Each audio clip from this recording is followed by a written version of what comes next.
YCP ప్రభుత్వంలో మైనార్టీకి పెద్దపీట వేసింది. వైసీపీ రాష్ట్ర మైనార్టీ కార్యదర్శి జిఎం గౌస్ తెలిపారు. ఇక 2024 ఎన్నికల్లో మేనిఫెస్టోలోనూ మైనార్టీల అభివృద్ధికి అన్ని విధాలుగా సహకరిస్తుందని చెప్పారు. తెలుగుదేశం పార్టీ మైనార్టీ అభివృద్ధి ఎస్ఎండి ఫరూక్ ఎమ్మెల్యేగా మంత్రిగా గెలిచిన నంద్యాల రూపురేఖలు మారలేదంటున్న జిఎం గౌస్తో మా ప్రతినిధి Noor Pasha face to face. ప్రస్తుతం మనతో పాటు వైఎస్ఆర్సీపీ రాష్ట్ర మైనారిటీ కార్యదర్శి ఉన్నారు. అయితే వైఎస్ఆర్సీపీ ప్రభుత్వంలో మైనారిటీలకు ఏ విధంగా న్యాయం జరిగింది, అదే సమయంలో 2024 రానున్న నేపథ్యంలో వైఎస్ఆర్సీపీ ప్రభుత్వానికి మైనారిటీల నుండి ఎలాంటి ప్రోత్సాహం ఉండబోతుంది, ఎలాంటి ఆదరణ ఉండబోతుంది అనే విషయాన్ని మనతో పాటు రాష్ట్ర మైనారిటీ రాష్ట్ర కార్యదర్శి గౌస్ ఉన్నారు. గౌస్ గారిని అడిగి తెలుసుకుని ప్రతినిధం అన్న చెప్పండి అన్న. ప్రస్తుతం వైఎస్ఆర్సీపీ ప్రభుత్వంలో అంటే జగన్మోహన్ రెడ్డి గారు 2024 ఎన్నికలు దృష్టిలో ఉంచుకొని వైనాట్ 175 అన్నారు. సో వైనాట్ 175 అని చెప్పే ముందు మైనార్టీలు వైఎస్ఆర్సీపీ ప్రభుత్వాన్ని ఎలాంటి విధంగా ఆదరించబోతున్నారు? అందరికీ నమస్కారం. నంద్యాల ప్రజలకి ఈరోజు నంద్యాల రాష్ట్ర కార్యదర్శి మైనార్టీ రాష్ట్ర కార్యదర్శిగా నేను జిఎం కోసం మాట్లాడుతున్నాను. ఈరోజు మన జగన్మోహన్ రెడ్డి గారు 2024కి ఖచ్చితంగా సీఎం అవుతారని చెప్పేసి ధీమతో వైనాట్ 175 అని చెప్పేసి నిదానంలో ముందుకు వచ్చినారు.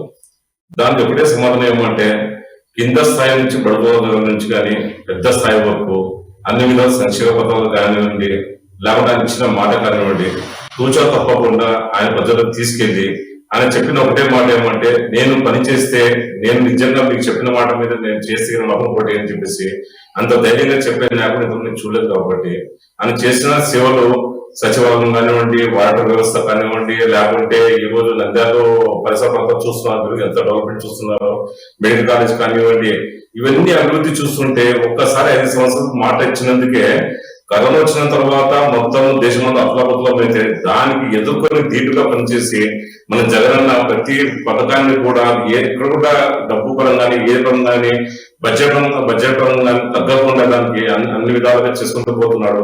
ఈ రోజు మైనార్టీ 4% రిజర్వేషన్ కానివ్వండి, ప్రతి అమ్మబడి కింద డబ్బులు పంపడం కానీ ఎక్కడ ఇది డోక కాకుండా ప్రతి మాట డెప్యూటీ చేస్తున్న స్కూల్ కానివ్వండి చూసుకుంటే ఇప్పుడు ఇన్ని చేస్తున్న జగన్మోహన్ రెడ్డికి ఓటు అడగకుండా కాబట్టి ప్రజలు కూడా దాన్ని న్యాయంగా ఓటు వేయాల్సిన బాధ్యత వచ్చింది. కాబట్టి ఈ రోజు మైనార్టీకి దురపదం కింద 10వ తరగతి అమ్మాయి చదివితే ఖచ్చితంగా నేను ₹1,00,000 నేను వేస్తాను చెప్పేసి చాలా మందికి డబ్బు ఇవ్వడం జరిగింది.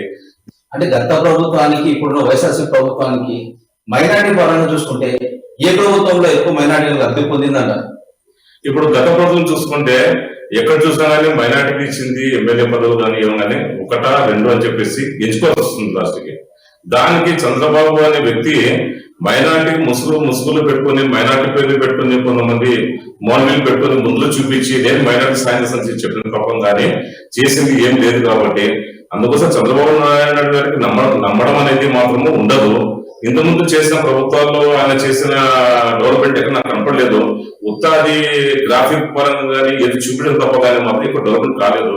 ప్రతి విషయాలు ప్రజలు అందరికీ అన్ని విషయాలు తెలుసు కాబట్టి నేను చెప్పేది నమ్మడం కానీ మీరు చూసి మీకు తెలుస్తుంది. కాబట్టి దానికంటే ఆ డెవలప్మెంట్ కన్నా ఇప్పుడు వచ్చిన డెవలప్మెంట్ చాలా తేడా ఉంటుంది. కాబట్టి ఆ తేడా అనేది మీరే స్వయంగా మీరే సెర్చ్ చేసుకుని అప్పటికిప్పుడు నాడు కార్యక్రమం మొదలుపెట్టినాము.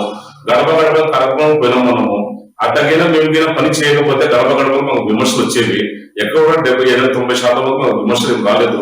కొన్ని చిన్న విమర్శలు వస్తున్నాయి. దానికి ఖచ్చితంగా ప్రతి పాటినప్పుడు ఆ విమర్శలు రావడం సహజము. దాన్ని ఎదుర్కొని మీకు సమాధానం చెప్పుకుంటూ పోయి దానికి పరిష్కారం ముందు తీసుకున్నాం. కాబట్టి జగన్ కూడా ప్రతి మాట ఇక్కడ వచ్చి జరిగే ప్రతి మాట ఏదైనా విషయం వచ్చినా కానీ దాని ఆయన స్థానంలో అధిష్టానం తీసుకుపోయి దాన్ని సక్రమంగా చేస్తున్నాం. కాబట్టి నాడు నేడు కాలంలో మనం ఎప్పుడు పూర్తి చేస్తున్నాం. కాబట్టి ఖచ్చితంగా చంద్రబాబు అనే వ్యక్తి రాడు, జగన్ రెడ్డి ఖచ్చితంగా సీఎం గా ఖచ్చితంగా వస్తాడు. నంద్యాల చూసుకుంటే తెలుగుదేశం పార్టీ అభ్యర్థిగా మాజీ మంత్రి వర్యులు ఎన్ఎండి ఫారూక్ గారిని అభ్యర్థిగా ప్రకటించడం జరిగింది. సో 2024 సంబంధించి వైఎస్ఆర్సీపీ అధిష్టానము పార్టీ పరంగా నంద్యాల అభ్యర్థి మైనార్టీ ఉండబోతున్నారా? సార్, నంద్యాల విషయానికి వచ్చే లోపల ఇంతకుముందు ఫరూక్ గారు 85 నుంచి ఎమ్మెల్యేగా పోటీ చేసినారు. 3 సార్లు ఎమ్మెల్యే గెలిచినారు, 5 సార్లు మినిస్టర్లు గెలిచినారు ఉన్నారు. సో ఇన్ని పదవులు వచ్చిన తర్వాత కూడా నంద్యాల ఇంత డెవలప్మెంట్ కాలేదు. ఎక్కడ చూసినా అదే రోడ్లు, పాత స్నానాలు, ఎక్కడ గుంగులు పట్టి అక్కడ అన్నట్టు సామెత ఉంది. ఆ రకంగా నంద్యాల పరిస్థితి చాలా దారుణం కలిపింది.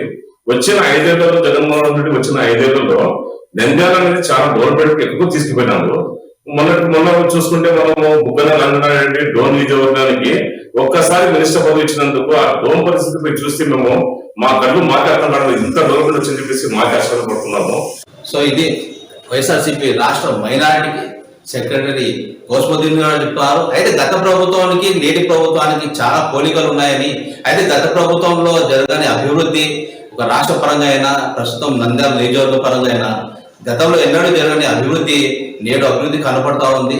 అదే సమయంలో ఒక్కసారి వైఎస్ఆర్సీపీ ప్రభుత్వంలో ఆర్థిక శాఖ మంత్రిగా కొనసాగుతున్నటువంటి డోన్ నియోజకవర్గం ప్రాతిపదిక నుంచి కొనసాగుతున్న బుగ్గన రాజేంద్రనాథ్ రెడ్డిని చూసుకుంటే ఒక్కసారి మంత్రి పదవిని అనుభవించిన తర్వాత ఇటు రాష్ట్రాన్ని స్థానికంగా ఉన్నటువంటి ప్రాతినిధ్యం వహిస్తున్న డోన్ నియోజకవర్గాన్ని అభివృద్ధి పదంలో దూసుకొని పోతుందని, అయితే గత ప్రభుత్వంలో ఇటువంటి అభివృద్ధి ఎన్నడూ జరగలేదని కూడా ధీమా వ్యక్తం చేస్తున్నారు. అదే సమయంలో నెక్స్ట్ 2024 ఎన్నికల్లో ఖచ్చితంగా జగన్మోహన్ రెడ్డిని ప్రజలు ఆదరిస్తారని, వైఎస్ఆర్సీపీ ప్రభుత్వం అధికారంలోకి వస్తుందని, మరొకసారి ముఖ్యమంత్రి జగన్మోహన్ రెడ్డి అవుతారని కూడా ఆశాభావం వ్యక్తం చేస్తున్నారు. కోసం నూర్బాషా, అమ్మా న్యూస్, నంద్యాల.